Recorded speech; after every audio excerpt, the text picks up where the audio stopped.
എല്ലാവർക്കും നമസ്കാരം. പുതിയ വീഡിയോയ്ക്ക് സ്വാഗതം. നമുക്ക് എല്ലാവർക്കും അറിയാം, നമ്മുടെ അയൽ രാജ്യമായ ബംഗ്ലാദേശിൽ ഈ അടുത്ത കാലത്ത് എന്താ സംഭവിച്ചെന്ന്.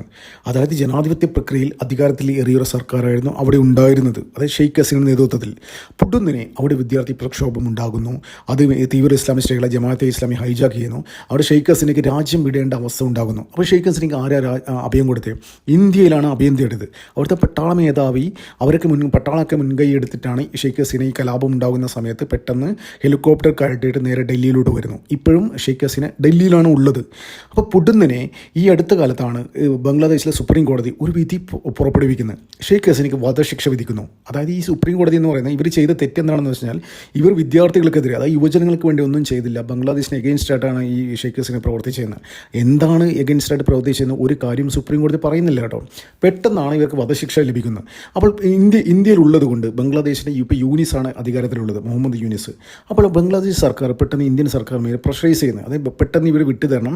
അത് ഇന്ത്യയും ബംഗ്ലാദേശും തമ്മിൽ ഒരു കരാറുണ്ട്. അതായത് എന്തെങ്കിലും കുറ്റവാളികളെ കൈമാറുന്ന ഒരു കരാറുണ്ട്. അതായത് നമ്മളെന്തെങ്കിലും ബംഗ്ലാദേശിൽ നിന്ന് ആരും കുറ്റകൃത്യം ചെയ്തിട്ട് ഇന്ത്യയിലോട്ട് വന്നു കഴിഞ്ഞാലും, ഇന്ത്യയിൽ നിന്ന് ആരും കുറ്റകൃത്യം ചെയ്തിട്ട് ബംഗ്ലാദേശ് വന്നു കഴിഞ്ഞാലും പെട്ടെന്ന് കൈമാറാൻ നമ്മൾ ഉടമ്പടി നിലവിലുണ്ട്. അപ്പോൾ ആ ഉടമ്പടി മാനിച്ചിട്ട് അതിനെ ബേസ് ചെയ്തിട്ട് ഷെയ്ഖ് ഹസീന ഒരു രാജ്യം തിരയുന്നൊരു കുറ്റവാളിയാണ്, ബംഗ്ലാദേശിൽ തിരയുന്ന കുറ്റവാളിയാണ്.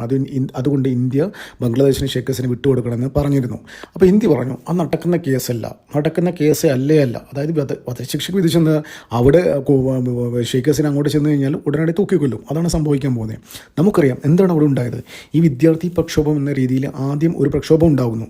അപ്പോൾ പെട്ടെന്ന് ഈ തീവ്ര ഇസ്ലാമിസ്റ്റായ മുസ്ലിം സംഘടനയായ ജമാഅത്തെ ഇസ്ലാമി ഉണ്ടല്ലോ, ഈ ഇന്ത്യയിലടക്കം കേരളത്തിലടക്കമുള്ള ജമാഅത്തെ ഇസ്ലാമി എന്ന് പറഞ്ഞ സംഘടന അത് ഹൈജാക്ക് ചെയ്യുന്നു. നമ്മൾ ഒരുപാട് വിഷ്വൽസ് കണ്ടതാണ്. അതായത് ലോകമാധ്യമങ്ങൾ ചർച്ച ചെയ്ത ഒരുപാട് വിഷ്വൽസ് ഉണ്ട്. ഈ വിദ്യാർത്ഥികൾ എന്ന് പറയുന്ന ജിഹാദികൾ, മദ്രസ പൊട്ടന്മാരെ ഈ ഷെയ്ഖ് ഹസീനയുടെ വീട്ടിലേക്ക് അതിക്രമിച്ച് കയറുകയും ഷെയ്ഖ് ഹസീന ഇടുന്ന അണ്ടർവെയറടക്കം ഇങ്ങനെ പിടിച്ചിരിക്കുന്ന ഫോട്ടോ ഒക്കെ ഭയങ്കര വൈറലായിരുന്നു. ആ മൊത്തം കൊള്ളയടിച്ചു എന്ന് വെച്ച് കഴിഞ്ഞാൽ ഞാൻ ഒരു ചെറിയ കാര്യം പറയട്ടെ. കേരളത്തിലോട്ട് വരികയാണെങ്കിൽ ഈ പോപ്പുലർ ഫ്രണ്ട് 2022 പോപ്പുലർ ഫ്രണ്ട് നിരോധിക്കുന്നത്. ആ സമയത്ത് അതിന് മുന്നേ തന്നെ പോപ്പുലർ ഫ്രണ്ട് നിരോധിക്കുന്ന ഏകദേശം ഒരാഴ്ച മുന്നേ തന്നെ വലിയ രീതിയിലൊരു കലാപ വീഡിയോ ഉണ്ടായി. ബേക്കറി ലഹള എന്ന് പറയും. ബേക്കറി ലഹള ഇവന്മാർ എന്താ പറയണ്ടത്, പെട്ടെന്ന് വാട്സാപ്പിലൂടെ ഒരു പ്രഖ്യാപനം നടത്തുന്നു, നാളെ കേരളത്തിൽ ഹർത്താലാണെന്ന്. അപ്പോൾ അതിൻ്റെ മറവിൽ ഇവർ ഈ ഹിന്ദു ആൾക്കാർ നടത്തുന്ന ബേക്കറി മാത്രം കൊള്ളയടിച്ച് അതിന് കുറേ പബ്സൊക്കെ അടിച്ച് മാറ്റുന്ന ഒരുപാട് വീഡിയോ ഫൂട്ടേജുകളൊക്കെ പുറത്തു വന്നതാണ്. അപ്പോൾ കൊള്ളയടിക്കുക, മറ്റ് മതസ്ഥര സ്ഥാപനങ്ങൾ കൊള്ളയടിക്കുക എന്ന തീവ്ര ഇസ്ലാമിസ്റ്റുകളുടെ ഒരു അജണ്ടയാണ്.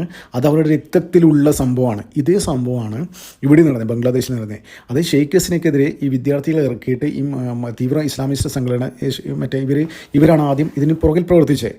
പക്ഷേ കുറച്ച് കഴിയുമ്പോൾ ഈ സമരം ഏറ്റെടുത്ത് ജമാഅത്തെ ഇസ്ലാമി ഏറ്റെടുക്കുന്നു. ഷെയ്ഖ് ഹസീന വീട് വരെ കൊള്ളയടിക്കുന്ന അവസ്ഥയാണ്. അപ്പോൾ പെട്ടെന്ന് രാജ്യത്ത് വലിയ രീതിയിൽ കലാപം ഉണ്ടാകുമ്പോൾ ഈ കലാപകാരികളെ കയ്യിൽ ഇവരെ കിട്ടിക്കഴിഞ്ഞ് കഴിഞ്ഞാൽ കൊല്ലുന്നില്ല കാര്യത്തിലൊരു സംശയമില്ല. അപ്പോൾ ആർമി പെട്ടെന്ന് പറയുന്നു സുരക്ഷിതമായ ഒരു താവളത്തിലോട്ട് പോകണം.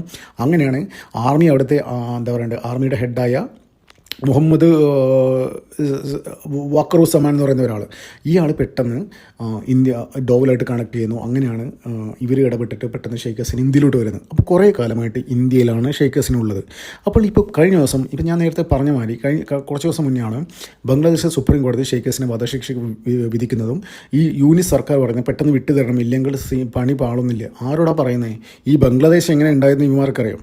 അപ്പോൾ എന്ത് തന്നെയായാലും കുറച്ച് ദിവസമായിട്ട് വലിയ രീതിയിലുള്ള ചർച്ച നടന്നുകൊണ്ടിരിക്കുകയാണ്. ഷെയ്ഖ് ഹസീന ബംഗ്ലാദേശിലോട്ട് പോവുമോ, ഇന്ത്യ ബംഗ്ലാദേശിനെ ഷെയ്ഖ് ഹസീന വിട്ടുകൊടുക്കുമോ, അത്തരത്തിലുള്ള ചർച്ച നടന്നുകൊണ്ടിരിക്കുകയാണ്. ഇപ്പോൾ പുറത്തു വരുന്ന ഏറ്റവും പുതിയ വളരെ ഇൻട്രസ്റ്റിംഗ് ആയിട്ടൊരു വാർത്ത എന്താ പറയുന്നത് വെച്ച് കഴിഞ്ഞാൽ, അതായത് ഷെയ്ഖ് ഹസീന ബംഗ്ലാദേശിലോട്ട് പോകും.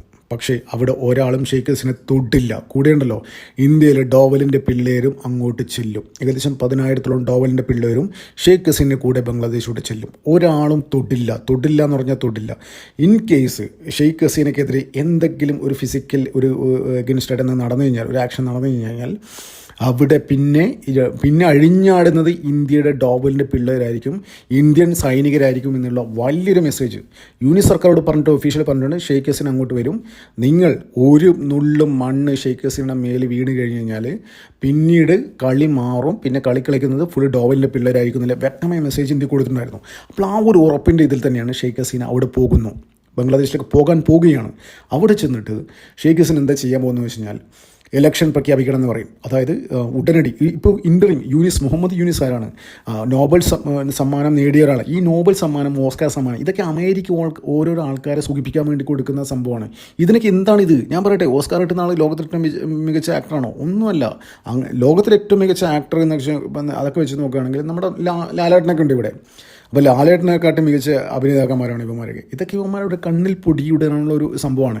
ഇവന്മാർ തന്നെ വലിയ മാർക്കറ്റ് ചെയ്തിട്ട് നമ്മൾ ഓസ്കാറും മറ്റേ നോബൽ പ്രൈസൊക്കെ വലിയ എന്തോ സംഭവമാണെന്ന രീതിയിൽ ഇങ്ങനെ വലിയ രീതിയിലുള്ള ഒരു മാർക്കറ്റിംഗ് നടത്തി വെച്ചിരിക്കുകയാണ്. ആൾക്കാർ അത് കിട്ടിക്കഴിഞ്ഞാൽ എല്ലാം ആയി എന്ന രീതിയിൽ ഇതൊക്കെയാണ്. അപ്പോൾ എന്ത് തന്നെയാലും ഷെയ്ഖ് ഹസീന ബംഗ്ലാദേശിലോട്ട് പോകുന്നു. ആരെങ്കിലും തൊട്ട് കഴിഞ്ഞ് കഴിഞ്ഞാൽ പണിപ്പാളും. ഇടപെടാൻ പോകുന്നത് ഇന്ത്യൻ സർക്കാരായിരിക്കും, ഇന്ത്യയിലെ ഡോവലിൻ്റെ പിള്ളേരായിരിക്കും. പിന്നെ അവിടെ യൂനിസിന് പോലും പിടിച്ചു നിൽക്കാൻ പറ്റാത്തൊരവസ്ഥയായിരിക്കും. ഈ യൂനിസ് എങ്ങനെ അധികാരത്തിൽ? അമേരിക്കയുടെ ഇതാണ്, അമേരിക്കയുടെ ഒരു കളിപ്പാവയാണ് ഈ യൂനിസ്. അമേരിക്കക്ക് പല താല്പര്യമുണ്ട്. നമുക്കറിയാം, ഈ അടുത്ത കാലത്ത് തന്നെ ഈ അമേരിക്ക ഒരുപാട് ട്രേഡ് ഡീലായിട്ട് ഇന്ത്യയെ സമീപിച്ചു. അത് അമേരിക്കയിൽ ജനിതക മാറ്റം വരുത്തിയ ഒരുപാട് കാർഷിക വിളകളും ഡയറി പ്രോഡക്ട്സൊക്കെ ഇന്ത്യൻ മാർക്കറ്റിൽ വിറ്റഴിക്കാൻ വേണ്ടി അവർ ശ്രമിച്ചു.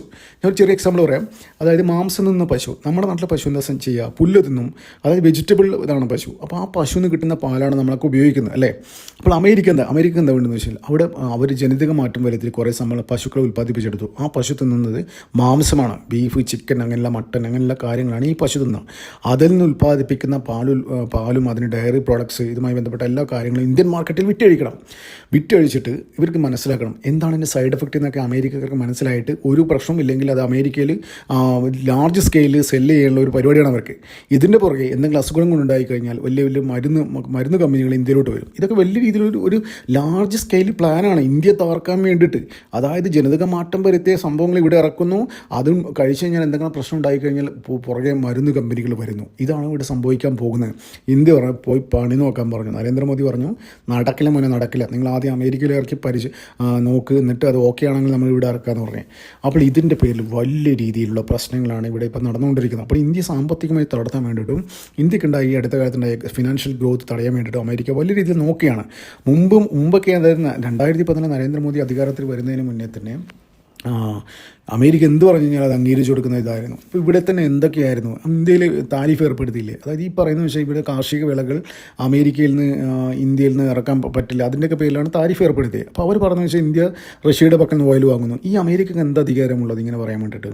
അതായത് അമേരിക്ക ഏറ്റവും കൂടുതൽ യുറേനിയം വാങ്ങുന്നത് റഷ്യയുടെ പക്കൽ നിന്നാണ്.